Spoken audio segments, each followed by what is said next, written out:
Hello, welcome to Geeks Unleashed. This is episode 104. I'm Mark. I'm Jasmin. All right. Thank you so much for joining us for our 104th episode. If you are watching on YouTube, hey, and we appreciate that. We'd also love it if you would like this video and subscribe to our channel. And if you're listening on your favorite podcast platform, we appreciate that as well. We would also very much love it if you would leave us a 5-star review on Spotify, Apple Podcasts, or Podchaser.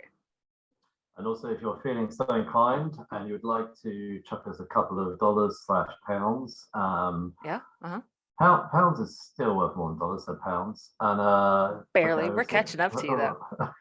But that does annoy me. That's anyway. That's good for me.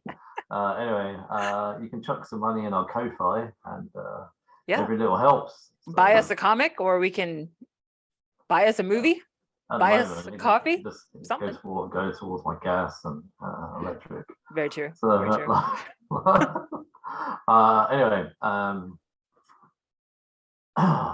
on, I feel a bit like we're just having a laugh. And I know, to jump right into this next bit. Yeah, I know. You could do the catch up first, come back to it. Yeah, should we catch up first? Yeah, let's do catch up first. So you go. Yeah, you go first. All right, so usually I haven't really been doing much of anything, but this past week I've been reading some of my manga. I have a stack on my desk here next to me that is like all of these books that I bought a little while ago that I haven't read yet. And so I've just kind of been going through my pile. And I've read a couple, and I'm digging them. They're BL, of course. And one of them was like a second volume of, it's called The Birds of Shangri-La. And it's basically about this male brothel in some undisclosed island location, nation, or whatever. It's getting interesting. The first volume was just kind of like, okay, maybe these characters are interesting. But then the second volume, it's like someone might have killed someone else, and now they think that person might not be dead. And so it's like this murder mystery wrapped up in a brothel story. So the second volume has gotten a lot more interesting, but still slowly working my way through my manga pile. We'll see how far I get before the end of the year. I've been trying to read a little bit more. I was doing quite well. And then I was doing quite well at the start of last week. Mm-hmm. Maybe did about 5 or 6 days in a row, and then the weekend happened and I lost it. So lost all that momentum. Yeah, and I've been catching up on the last storyline of Action Comics. Superman goes into space, and there's a storyline called Warworld, and he's basically has no powers, and he's like a gladiator, and no powers. Do they not have a yellow sun there? No. But he's all dressed in sort of gladiator type-esque clothing, and so I'm probably a couple of issues away from finishing that off. But sounds very much like Planet Hulk. You know what? It's got similarities to it. He makes a lot of new friends. He's also brought the Authority with him, which is a previous Wildstorm team that's now in DC Comics World. So it's got some similarities to that actual storyline. But no, I'm sort of enjoying it. And the art is really good. Mm-hmm. I think it's probably going on a little bit too long. So like I say, I'm behind. So I know that Superman didn't die because he's now back, because I know there's a storyline going on. Called Kal-El Returns, which I need to hurry up so I can catch up. Boy, talk about spoiling it in the title. Yeah. Well, I mean, I'm assuming they, even though Superman did get killed off once, Superman's never going to die forever. Yeah. So, but anyway, today I watched the final ever episode. Well, actually, I watched the final 2 episodes because I was behind. Of The Walking Dead. So the main TV series of The Walking Dead has come to an end. Yeah, but you got like 38 other series to keep you busy, so it's all good. Well, yeah, I know. It's kind of weird, like how Fear the Walking Dead's been running for 7 or 8 seasons. Yeah. And The Walking Dead's just finished season 11, but season 11 now branches off into 3 separate series. So one of them is a limited series, so then it's just 2 spin-offs. But I'm imagining what's going to happen is AMC will have it that a bit like what they had previous to COVID, was that when Walking Dead was on, or as it finished the following week, Fear the Walking Dead would come on, and they kind of like would overlap all year. I assume what they're going to do is probably have it that they've just got a year's worth of zombie world. So Yeah. we'll have one series finished and another series. So they'll almost be able to have a zombie on the telly every night, pretty much. So, Yeah, I don't doubt it. So anyway, I'll be honest with you. This last season let's step back a bit. I remember when I watched season 1 of The Walking Dead. I think the first season was only 6 episodes, I and remember. yeah, it was quite short.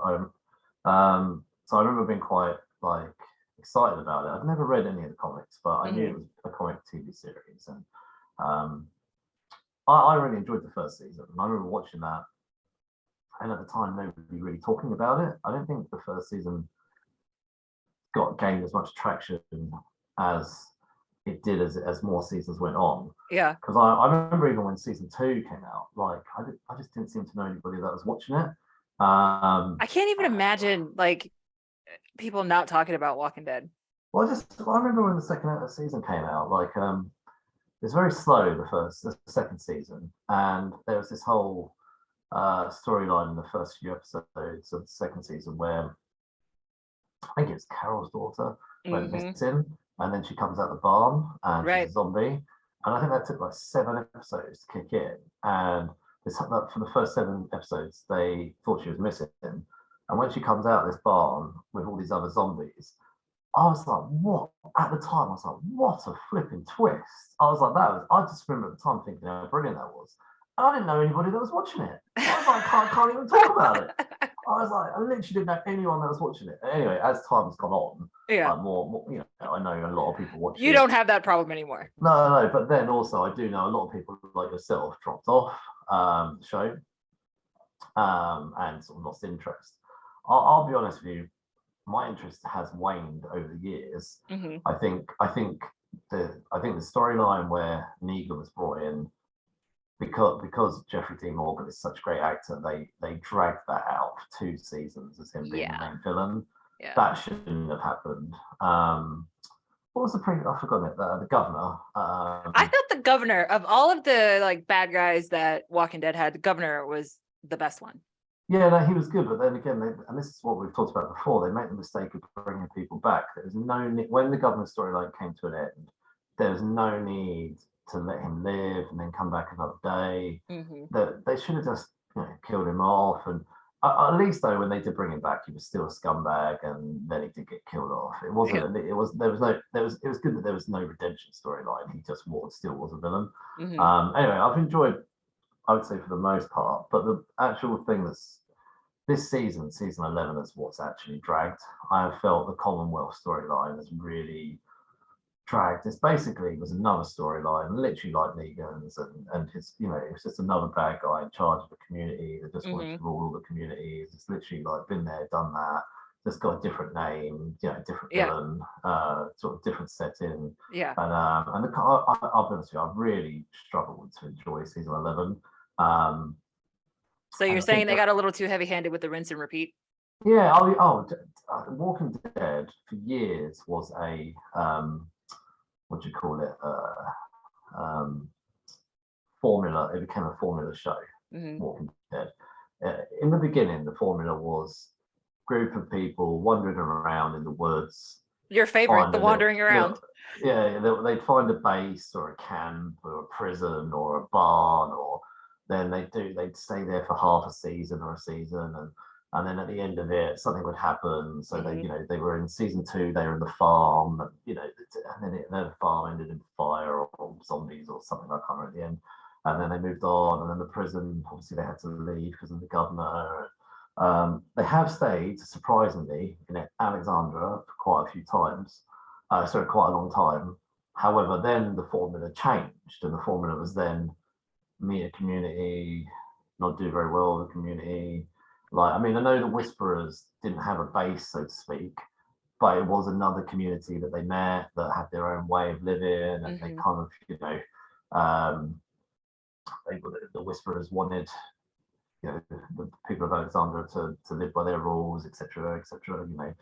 Do they ever explain like how much time has passed? Because like the Whisperers, I always thought were super weird, because how could they have had enough time to build that persona? You know what I mean? Like how has there been enough time where you guys have almost like completely forgotten your humanity and you like live amongst the zombies? That was weird to me.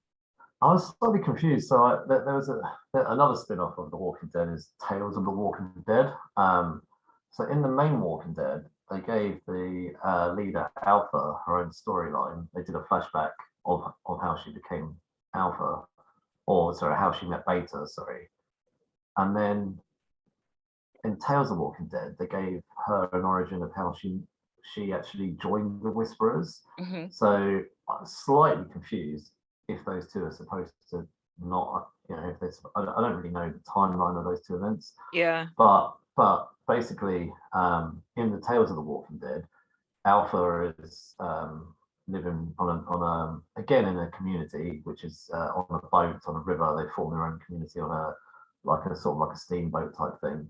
Mm-hmm.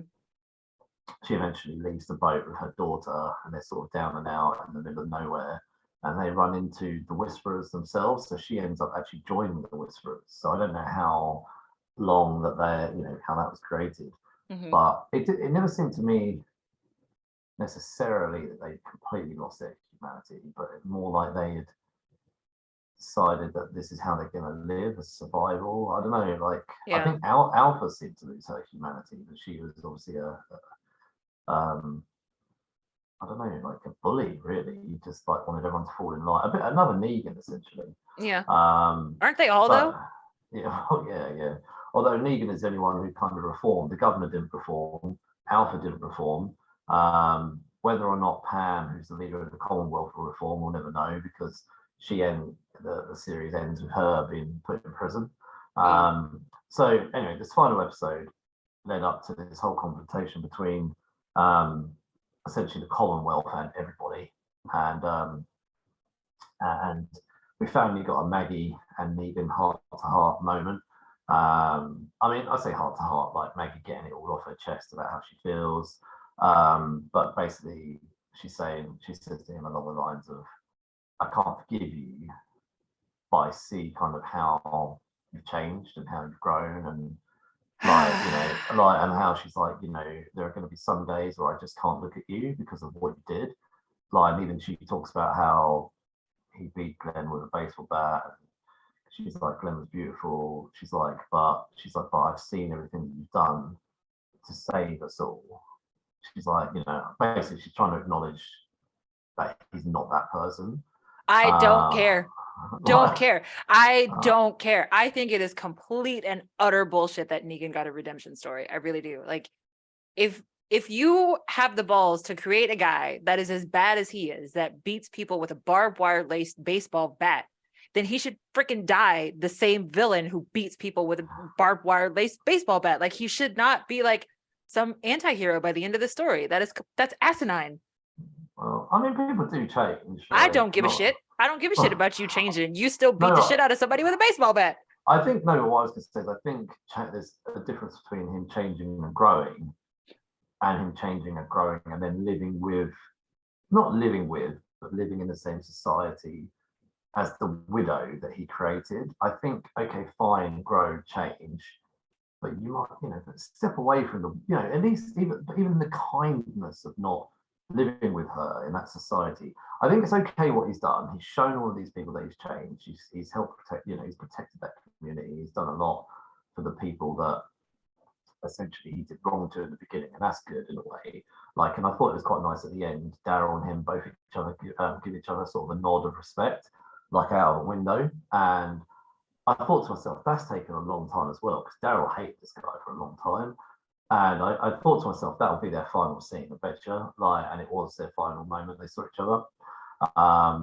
It couldn't be me. So It couldn't be me. He could have done all that for the community. And the second I had a chance to have a face to face, I would have shoved some kind of knife or something right up the bottom of his chin and just like been done with it.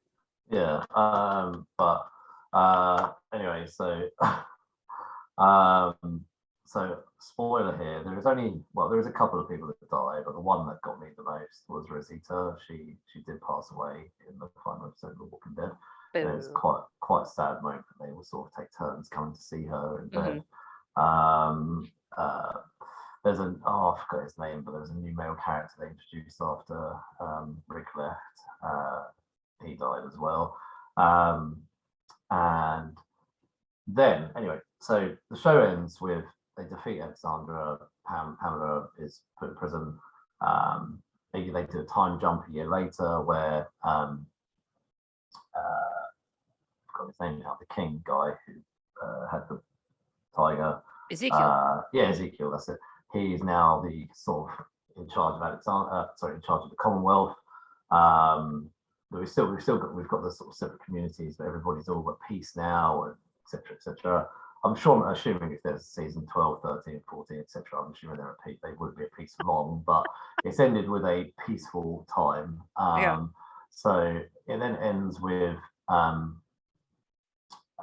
Daryl and Judith having a moment, and she talks about how she knows that her mum went off to find her dad, and she didn't initially want to tell Daryl this, and so he gets on his bike and he basically says he's going to go and try and find them, and he says obviously I'll try and come back, etc. So we know full well that that's probably not going to happen because his spin-off has already been announced that he'll be in Europe. So I don't know how. I'm sorry, what? They said, didn't they say his spin-off that's going to be set in Europe? I'm pretty sure they said that. Yeah, Daryl's one. Yeah, I'm pretty sure. I thought Daryl and Carol were going to be together in their little spin-off. No, it's just Daryl now. It's just Daryl Dixon. It's no, we remember. You probably forgot we discussed this. Carol was going to be in it, but the actress who played Carol decided she didn't want to be in it because it's going to be set in Europe, and it's obviously quite a big commitment for her because I think the filming is also going to take place in Europe. So I think. Okay, so explain to me how, if Daryl can't fly, how? I mean, they haven't told us this yet, so I do not know. So, I mean, I'm not really sure those helicopters that they have that picked up Rick at the end of season 10, they can't get across the Atlantic. Okay, so if we were to make some assumptions, so what we do know from the world beyond is that the CRM is led by somebody who appears to be British.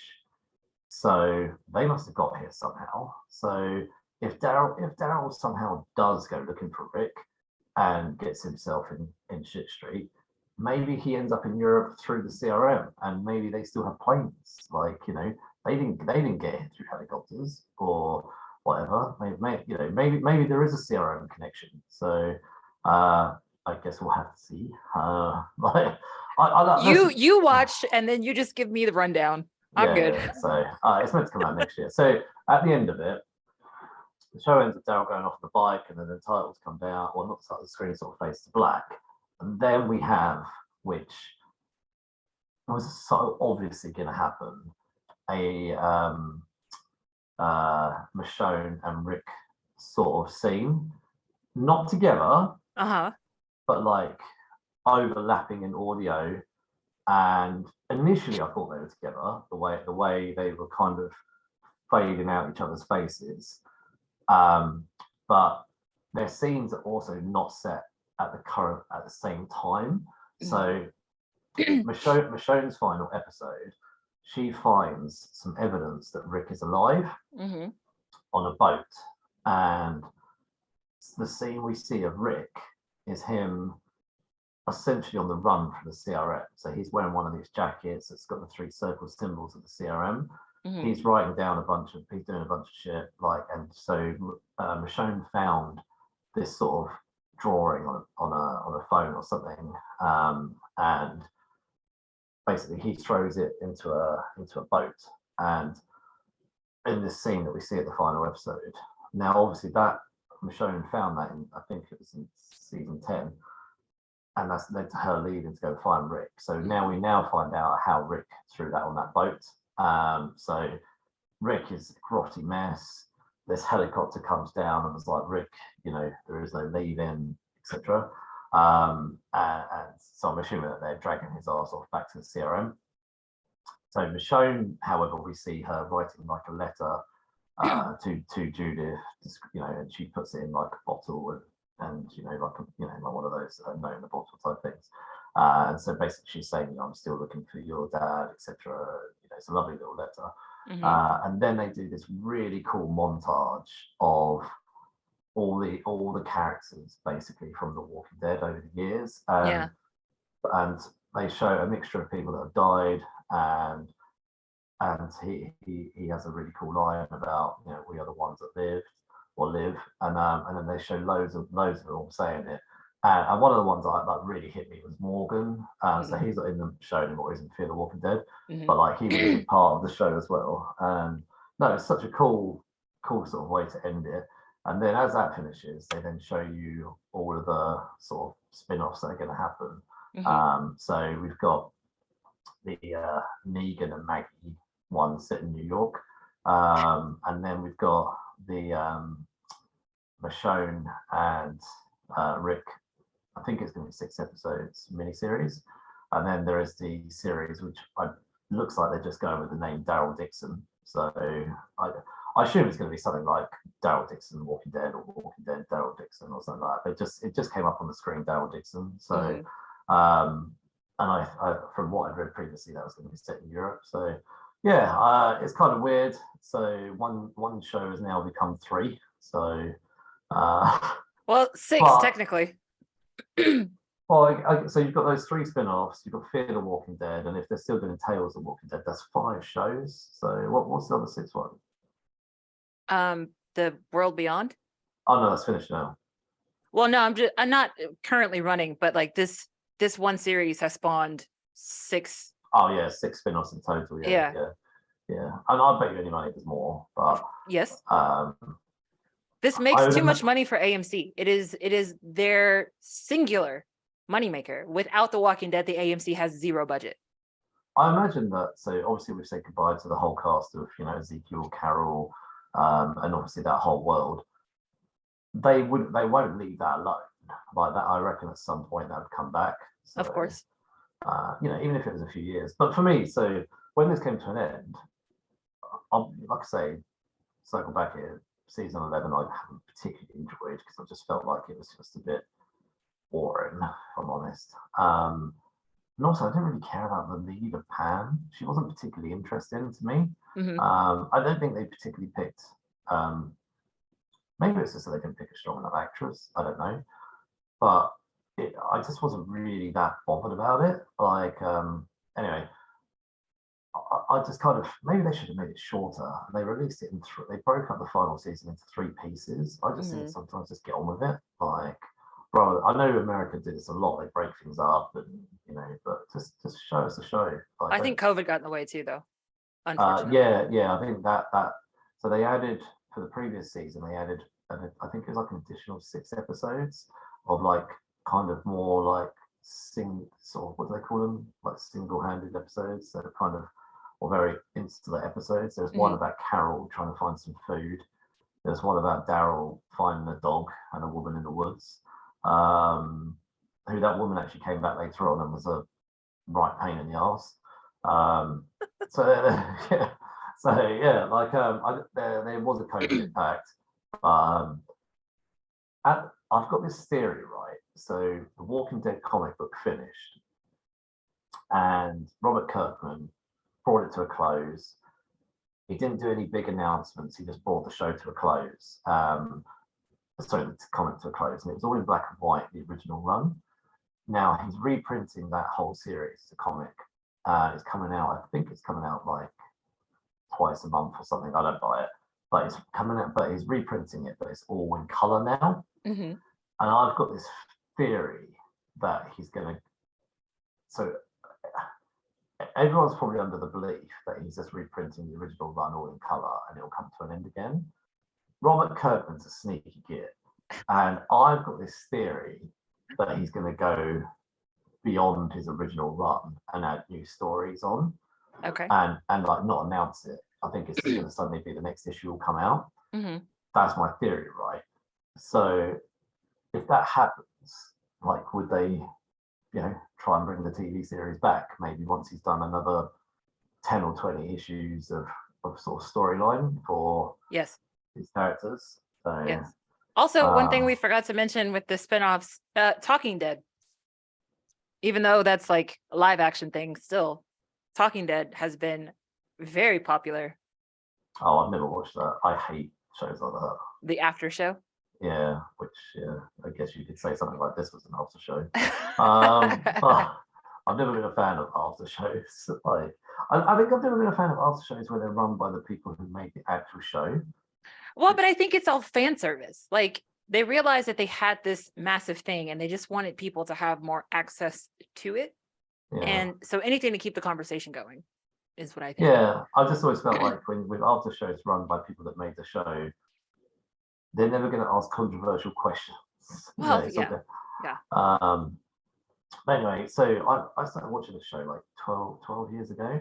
So this has been like a part of my life, 12 years, and kind of it's weird to me now it's over. It's quite a big chunk of my life, this TV show, and whilst I can't say, I try to keep on top of everything I ever watch because I always hate to, stop because I always I think once you start, you got to finish.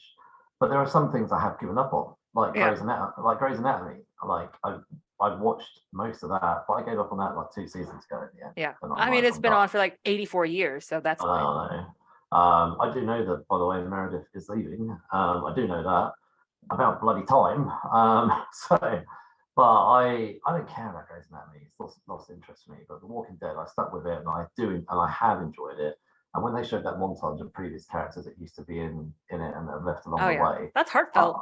I know that's heartfelt, but I also felt like a little bit like, other than Daryl and Carol, I'm pretty sure those are the only two from the original first ever episode now. This is pretty much a different show that ended to where it started, and like it's quite surreal to see all of these characters, and some that aren't even now with us in the real world. Like some of them have passed on or whatever.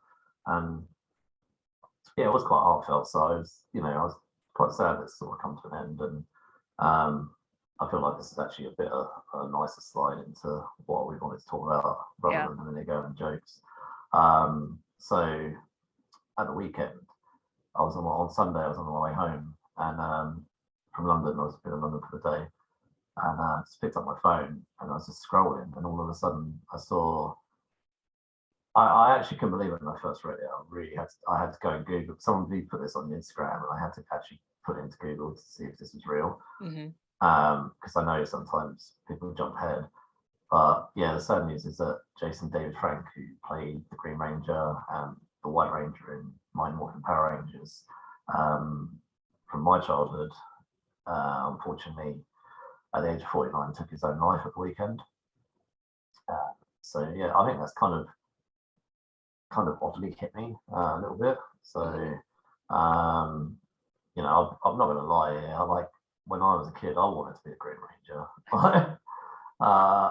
Who didn't? I wanted to be the Yellow Ranger.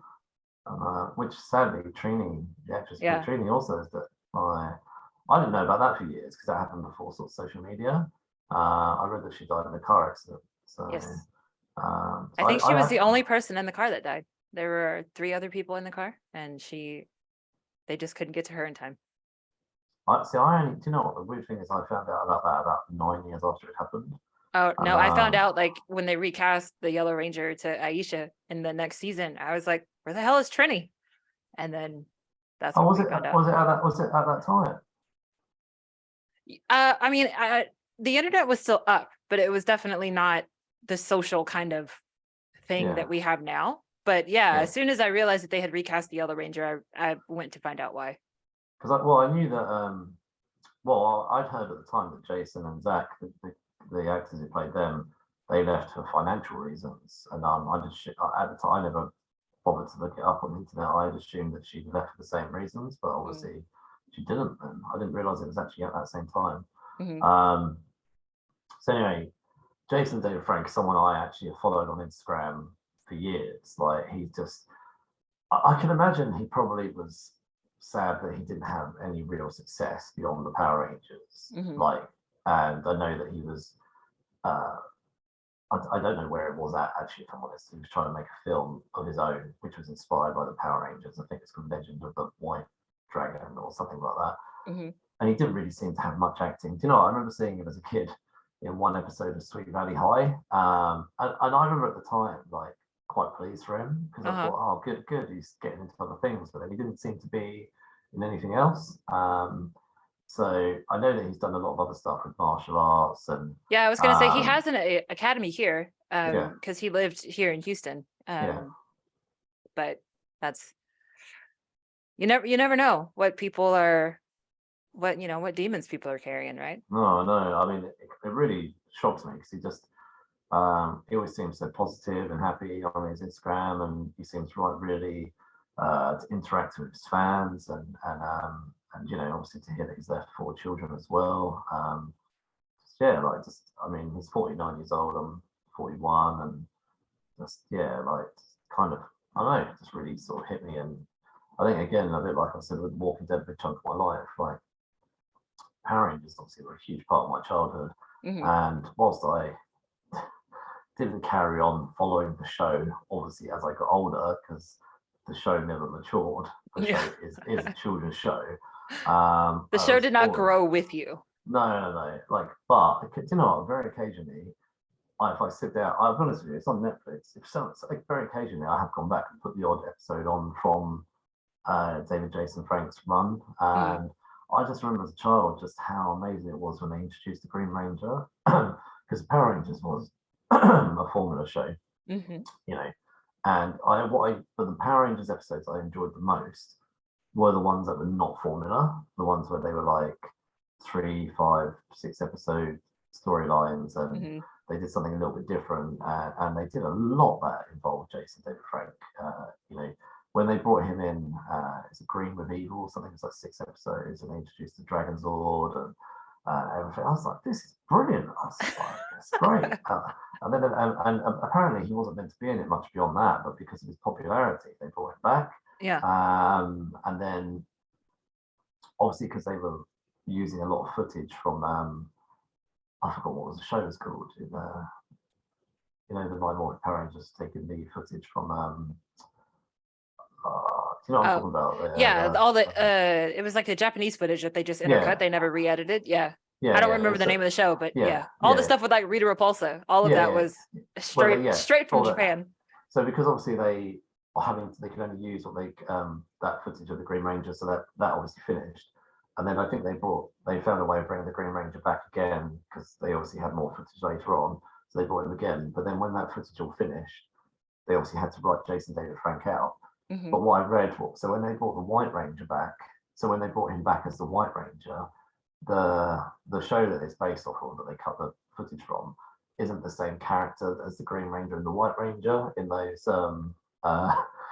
shows. Apparently, the White Ranger is a child that ages up when he becomes Power Ranger, but they obviously through the power of technology, that's like Shazam and like editing, that they actually cast Tommy Oliver, who obviously Jason David Frank played, to be the White Ranger, and brought him back because of the popularity of the actor and the character. They found a way to bring him back as Power Ranger. So so I didn't know that until today when I was reading that up. But it's just really sad, and I mean it was sad for myself and you, and I've seen a lot of people on the social media world that we were interlinked with sharing their equally pictures, and I've seen some people even posting pictures that we know with him, and that made me think, like, I never met him, never had a chance to meet him, and I never will now. And I went onto his Instagram, I saw that he posted a picture of there's an actor from Better Call Saul, and he said this guy came up to him and saying how amazing he is with his fans, and he said it reminded him of the time that Stan Lee came up to him and said how amazing he was with his fans. And I was like, like, although he may never have been that big an actor, he obviously was huge in the comic book world. Yeah. And sort of in most, I would say most Hollywood circles probably knew who he was. And I don't know, just I imagine that obviously all of his previous co-hosts and actors and stuff like that, and family and friends are clearly going to be more devastated than we are. And but it's obviously, for the fact that me and you as fans are even talking about this, it's obviously just what big influence he's had. But I guess it's surreal when childhood heroes, unfortunately, like say, life catches up with them. So Yeah, one of the ones that hit me really hard was Anthony Bourdain a few years ago. That was a tough pill to swallow. I loved Anthony Bourdain. Anthony Bourdain was part of the reason that inspired me to travel by myself. So that one was tough. But again, you never know what people are going through. No, I just, I don't know, never see it like come in, and I guess, I don't know, like I don't know what he was going through. I mean, I know a lot of people blame what they call in speech marks the COVID years, but yeah, you know, maybe there's a bit of that. So anyway, but I should be remiss of me to not say anything, but obviously if anyone listening to this is struggling in one form or another, we're not professionals, but I'm sure you can hit us up, and we can send you some links or phone numbers. But equally, probably a quicker thing to do would be to Google it. But obviously, all I'd say is make sure you do speak to somebody if you're struggling, and don't go down that road, even if it's just think of people you know and love. So I'm sure people that are going to be affected by this the most are his children. So yeah. But yeah. So anyway, do you have anything else to say about it, or? Okay. So on that note, we should move on to something and boost ourselves back up again. Yeah, a little bit more upbeat. Yeah. So we decided after the last couple of episodes, so we had 30 Days of Night, which was horrible. Like, I don't mean it was like a horrible film, it was just really freaking gruesome. Yeah, it was great. It was great.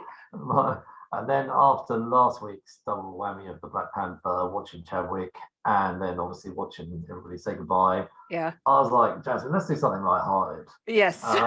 We needed a break. So The Phantom from 1996, which is based off of The Phantom by Lee Falk, first published in February 1936. Crazy, isn't it? Like, yeah, honestly, like when I first saw this movie as a kid, I had no idea it was based on a comic book at all. Did not have a clue. And especially one from 1936. I probably didn't know that at the time, like, but I'll talk about this in a minute, but I did have some familiarity with the character. Yeah. So, more than I did anyway. Written by Jeffrey Boehm, I think that's how you say his name. Directed by Simon Windsor. It stars a lot of people who you'll know: Billy Zane, Treat Williams, Kirsten Swanson, Catherine Zeta-Jones from my neck of the woods, slightly across the road. James She's Lamar. Welsh. You can't claim her. She's 2 hours away. It's 2 hours away. It's 2 hours away. And she's from Britain. So anyway, James Ramar and Patrick McGoohan. Anyway, so it's released June 7th, 1996 in the United States. Running time is 100 minutes. So long. Budget. This didn't do well. So nope. budget was $45 million US. It made, drum roll please, it made $23.5 million US. Womp womp. You'd be pretty pissed if you put money into this film. It bombed, in other words. It bombed. All right, summary, as usual. Well, we did used to ad-lib our summaries, so then we stopped doing that. Because then our summaries would take like 10 minutes. Anyway, so we've copied and pasted this from the internet. In the early 16th century, a young boy helplessly witnesses his father killed by... How about Sing? Yeah, there you go. The ruthless leader of the Sing Brotherhood who attacked their ship. The boy jumps overboard and is washed ashore on Bengali, an island where local tribesmen find him and take him to their village. There he is given the skull ring, swears to devote his life to the destruction of piracy, greed, cruelty, and injustice, and as an adult adopts the identity of the Phantom, a masked avenger. The role of the Phantom is passed from father to son through 400 years, leading people to believe in a single immortal figure. Mm-hmm. Right. What is your familiarity, Jasmin, with the Phantom? None. This movie is as familiar as I got with the Phantom. I was very much unaware of a cartoon that I learned about shortly before we started recording. No, this was literally the first time I'd ever heard of the character. And I think this movie came out in 96. So this was like right on the heels of Billy Zane's sort of Titanic fame. Because I think Titanic was 94. But no, did not, again, had no idea who this character was at all. So really weirdly, as I was reading that thing here about the Phantom's passed on from father to son in 400 years, I thought to myself, what if he had a daughter? And then that suddenly linked with actually my next thing. So my familiarity, initially, my first ever familiarity with the character of the Phantom was in a cartoon that I used to love called Defenders of the Earth. So Defenders of the Earth features two characters that I'm very familiar with, as well as others not so familiar with. So Defenders of the Earth is Flash Gordon, it's the Phantom, Mandarin, Mandrake the Magician, Lothar, who's super strong, and then for young children who are sort of the next generation kind of thing. To me, they look like the Planeteers from Captain Planet. So the Phantom's daughter is actually in this, and I've just, like, literally as I said it, I had a flashback, one memory of one of the episodes where she does put the costume on. Mm-hmm. So I think there's an episode where I think they think like the dad's dead or something like that. Obviously he's back by the end of the episode, but she ends up putting the costume on and taking on the mantle briefly from memory. Obviously my memory is like from 30 years ago. But yeah, so I love Defenders of the Earth. It was like, honestly, if I ever have no time, I may one day ever watch Defenders of the Earth. Then other connections I had was they released a 2009 miniseries on Sci-Fi Channel in America. Oh wow! When I say miniseries, it was 2 episodes. Okay. I'm assuming that it was probably geared up to have a TV series or something, but I don't think anything happened. It was sort of an updated version of the Phantom. I really, really enjoyed it. There was also a cartoon which came out in 1994 called The Phantom 2040. So that is set in the future as well. Set in a city called Metropia, which was previously known as New York. And yeah, so it's very. It had like I would say like an early anime style about the cartoon. So. Mm-hmm. But yeah, that just followed solely the Phantom and his supporting cast. No Defenders of the Earth there. Yeah. But that one came out right before this film, though. Yeah. So yeah. But I would say probably back then there was obviously a little bit of popularity of the character of the Phantom, especially maybe around children. And in some ways, that's quite a nice segue into my early thoughts on this. So what we've established here is I've got a little bit more linkages to the Phantom than yourself. Which is fine. Like, and so my thoughts. Try to summarize my thoughts on watching this movie. I did watch this at the time when it came out because I did have a fondness, and I still have a fondness for the character of the Phantom. And I remember watching this and enjoying it as a child. I don't think I've really rewatched this that many times. Rewatching it now, I would say this is a good family film. It's a very good 90s, early 2000s family film. I think as a society, we've moved on from family films in terms of their styling. It's very similar to, I mean, we've seen this formula used quite a few times. Tarzan, for instance, where something happens in the jungle that forces the hero to come to New York City. Yeah. Why are all the jungle heroes white, though? Yeah. That's a question that is often asked and very 90s. So, I wonder if they did the Phantom now, if it would be that way.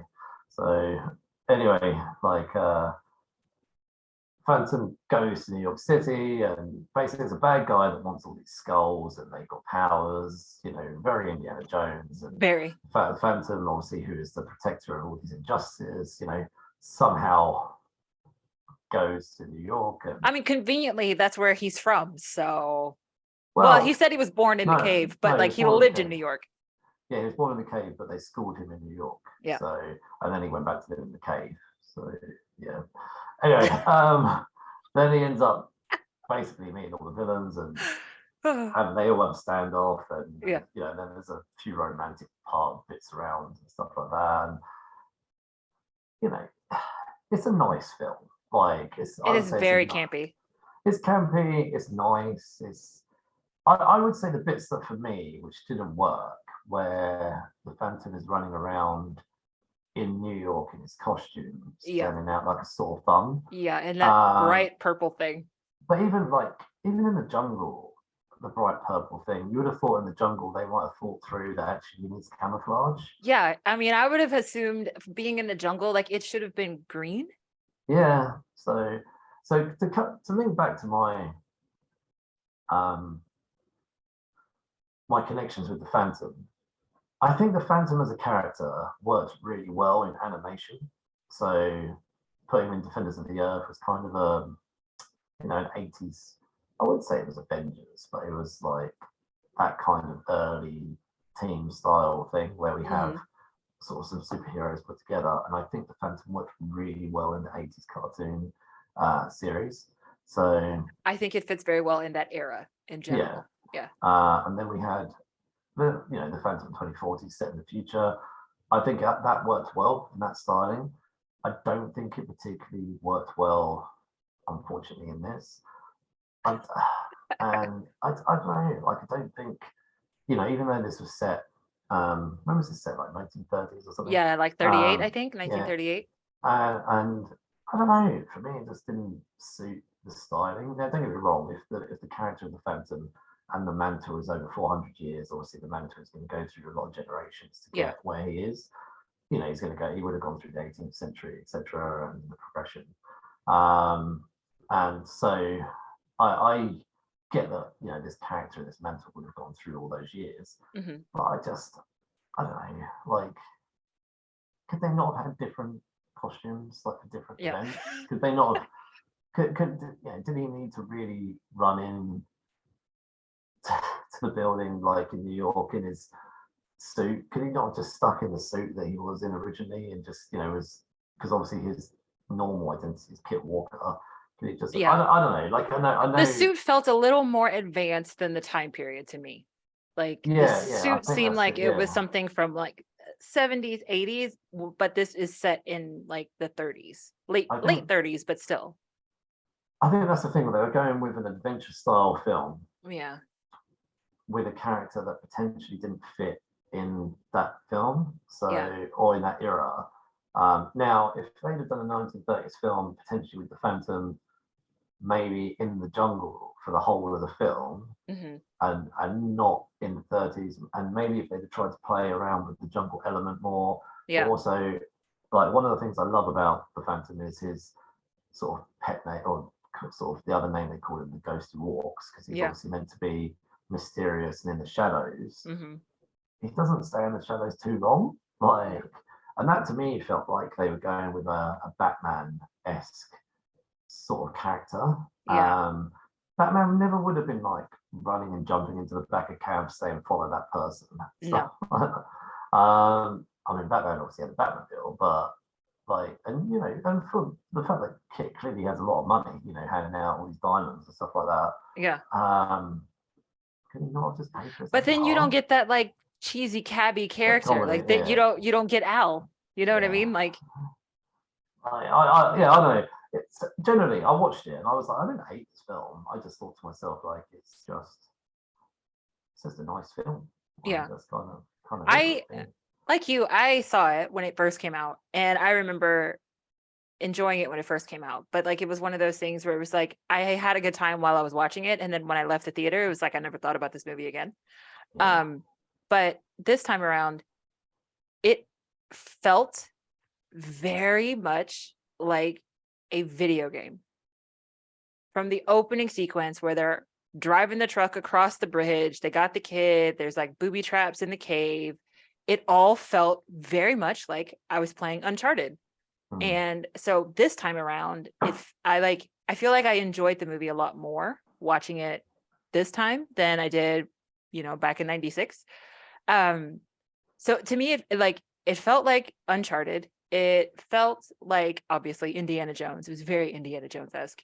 And it kind of reminded me of the Goonies, like when we get to the end and then there's the ship and the pirates and all that stuff. But like, oh, it also reminded me of that comic that we read, Adventure Man. Oh, Do you remember that comic? Yeah. Okay, so it reminded me a lot of that. It also reminded me of Jupiter's Legacy. Like, I wonder if Jupiter's Legacy got some of its inspiration from the Phantom, because it very much felt kind of like, oh, we're mixing supernatural powers with, people from New York City that are trying to defeat evil, yada yada yada. So this time around, it felt a lot more familiar. But I guess that's just because I've been exposed to more things now than I had been in 96. And so it just, watching it this time, everything about it felt familiar. It didn't feel as like weird and out there as it actually is. And I enjoyed it so much because, to me, I choose to look at this movie as like, it was intentionally campy, not that they were trying to do something different and like didn't succeed. So I'm giving them the benefit of the doubt, and I'm gonna go with, they made this movie this way on purpose. Yeah, I'm trying to think if you would. His costume was definitely campy.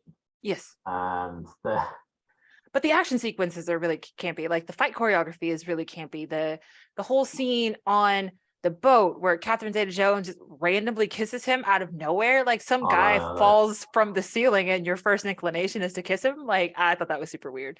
Yeah. So I think there's a lot in here that is really campy. But I enjoyed it because, to me, that's when I think of adventure stories, obviously the first thing that comes to mind is Indiana Jones, and to me, Indiana Jones is really campy. So I thought it fit the theme of, like, we're telling an old-timey adventure story. Before we started, I found an article and on a website called Film Stories, and basically it's Billy Zane here is the subject of this article is that Billy Zane would love to do a legacy sequel, sort of him passing the mantle. I think he could do it to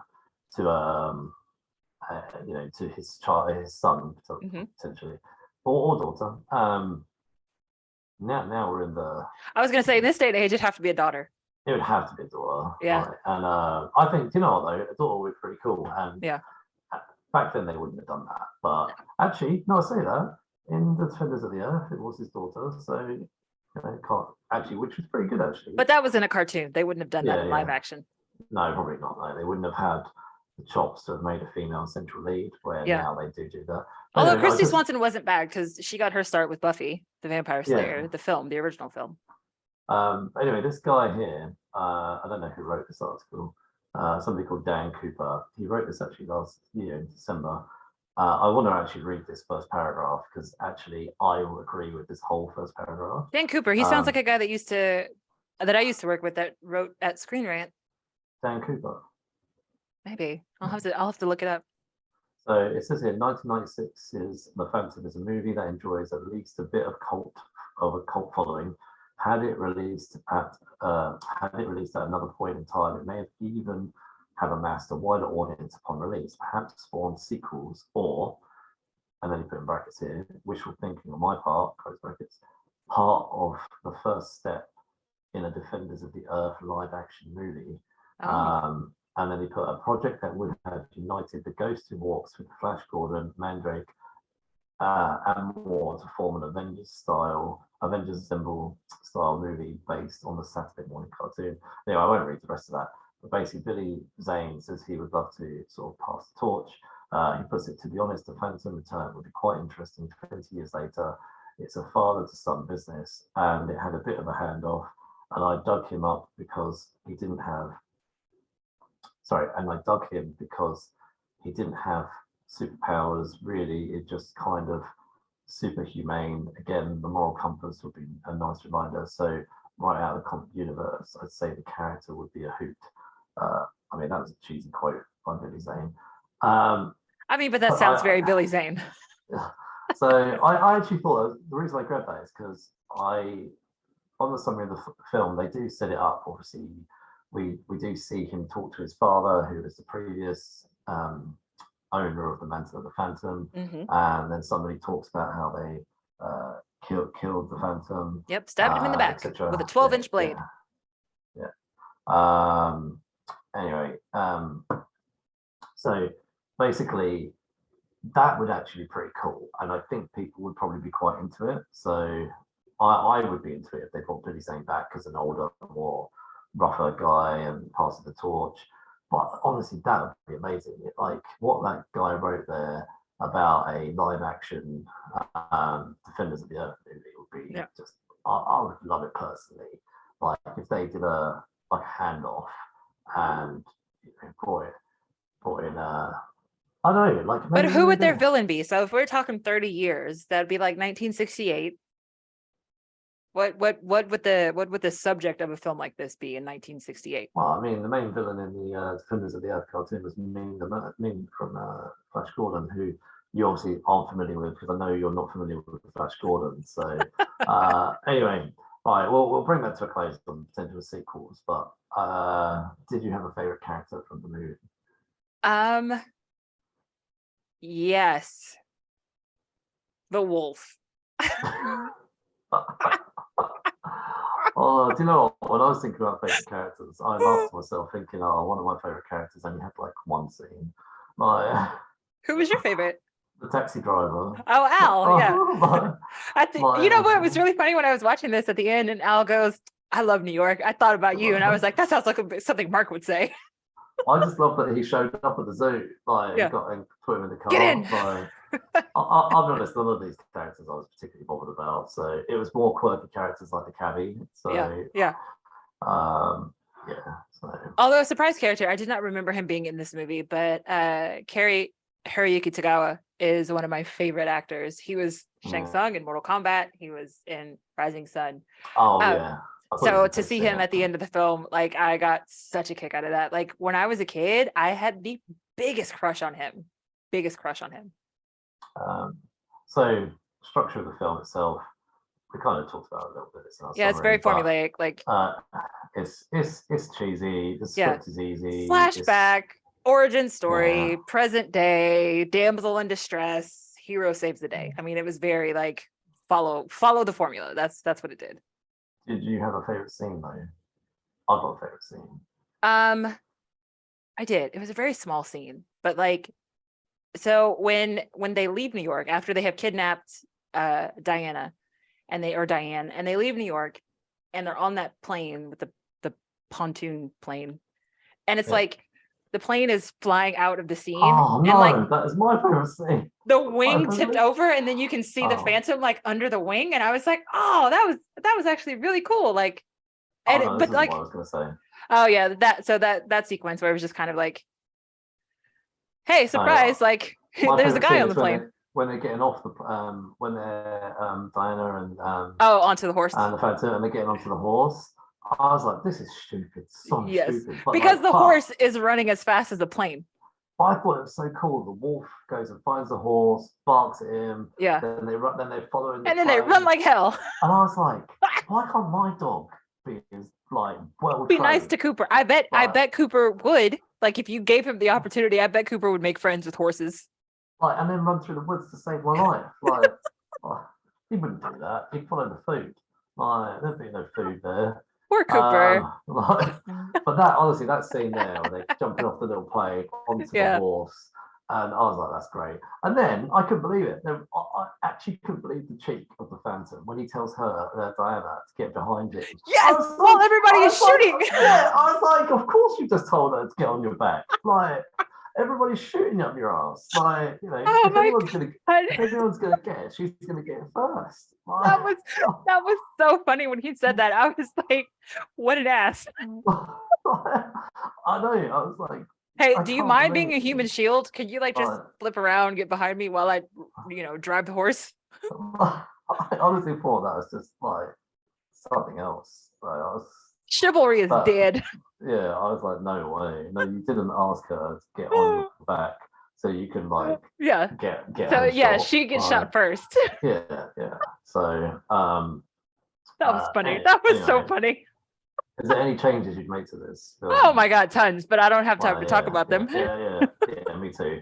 To be honest, I think if I was to make a real change, it would be to make this more modern. Yeah. Like, I think the Phantom would suit more of a modern setting, Mhm. or for it to be a purely jungle-based film. Like they've done so many of these Go to New York films. So Yeah. To remake this film, but to make it more like a Tomb Raider.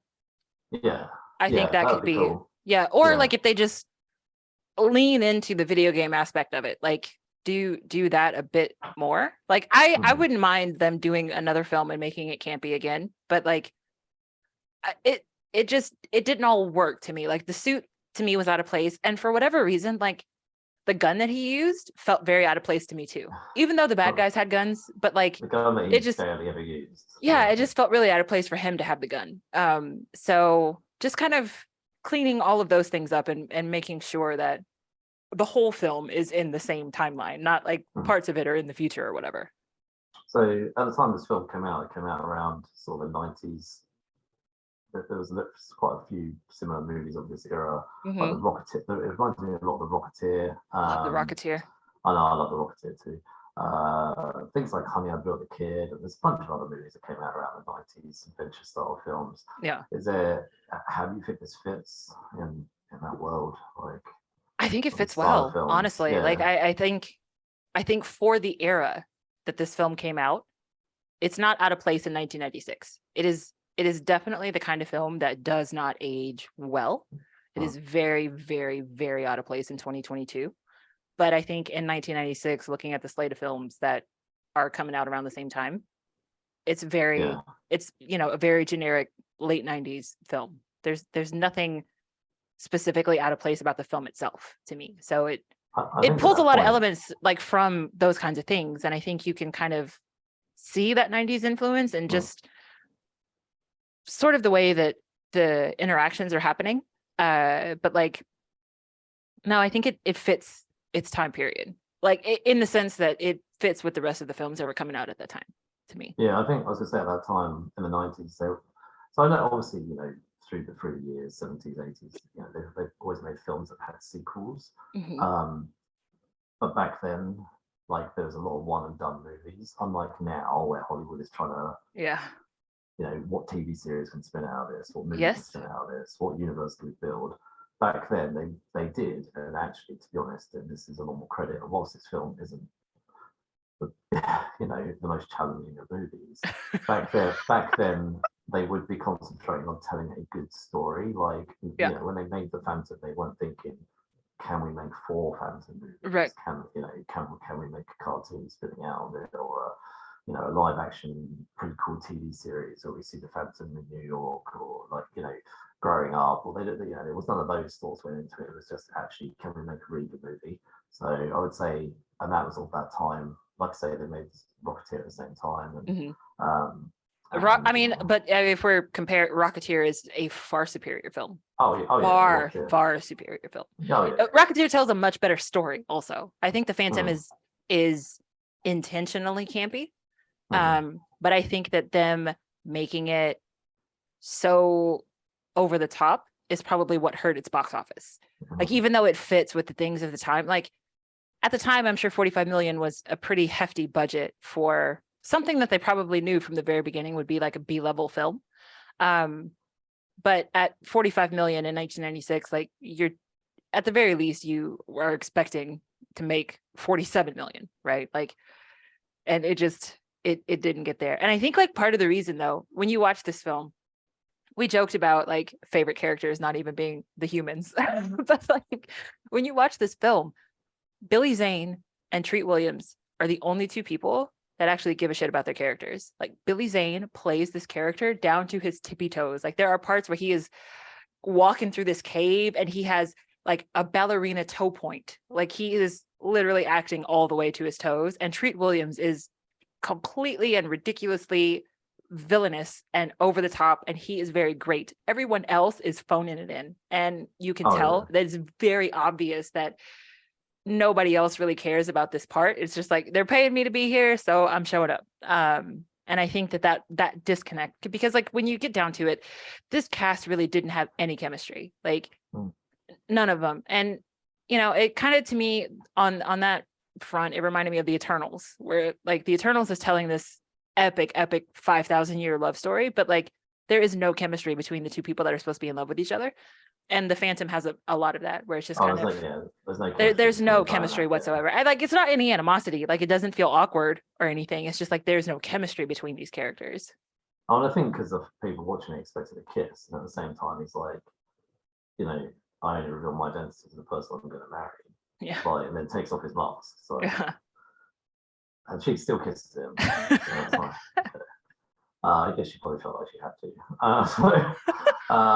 Anyway, so rating out of 5, what would you go with? I still don't know right now. Like, it's going through my mind. Okay, I'm gonna have to just give this. I got 2 separate ratings in my head. Like, yeah, as far as this film being intentionally campy, like camp factor on superhero in the jungle going to New York City, like overall camp factor, this movie gets a 5. Like, it leaned into that campiness very well. Overall, like movie score, I'd probably give it a 2 out of 5. I was like, in my mind, I think like if I watched it in the 90s, this would have got. Sorry, I did watch it in the 90s, but if I was rating it in the 90s, I'd give it a higher score. In the 90s, I probably would have given it 3.5. Yeah, 3.5 probably would be good by then. However, 2022, did it age well? No. Like you say though, Billy Zane and Treat Williams were the best of the cast. There were some people that had some good moments, but Billy Zane and actually, I would say Treat Williams probably was the standout actor in this movie. Yeah, definitely. So the villain actually in the 90s was always the standout. Yes. But I'm going to go with you. It's a 2 from me. So anyway, for our next episode, following our news that we had at the beginning of the show, we decided that bringing you another double feature. Going to bring you another double. In fact, actually, our next 3 episodes are going to be double features because we know Christmas is coming, and there's a few we wanted to cover. And following our news, we decided, whilst the comics didn't come out first, we're making an exception afterwards. So following Jason David Frank's death, we decided that next week is going to be a double feature, and we're going to review Mighty Morphin Power Rangers, the movie from 1995, and Power Rangers from 2017. And now there are lots of comics. There's comics that came out back when this came out, and there is a very successful line of comics from Boom Studios at the moment. So it is comic related. So and one of the guests that we had on for one of our book club episodes, Sean Pryor, he is going to be writing for a Power Rangers series pretty soon coming up here. So that's pretty exciting too. Yeah, no, I'm actually looking forward to our double feature next week. And it's a tribute episode to Jason David Frank. And we thought that would be a nice thing to do, really. Like, nice for us and nice for everyone else. And, so anyway, we're all going to take that trip down memory lane together. Yeah, so you can follow us on social media. We keep Unleashed everywhere: Instagram, Facebook, and Twitter. And you can get this podcast wherever you get your podcasts: Google, Podbean, Apple, Spotify. We are everywhere. So please leave us a 5-star review and tell your geeky friends. And thank you for listening. Have a good week. Good journey.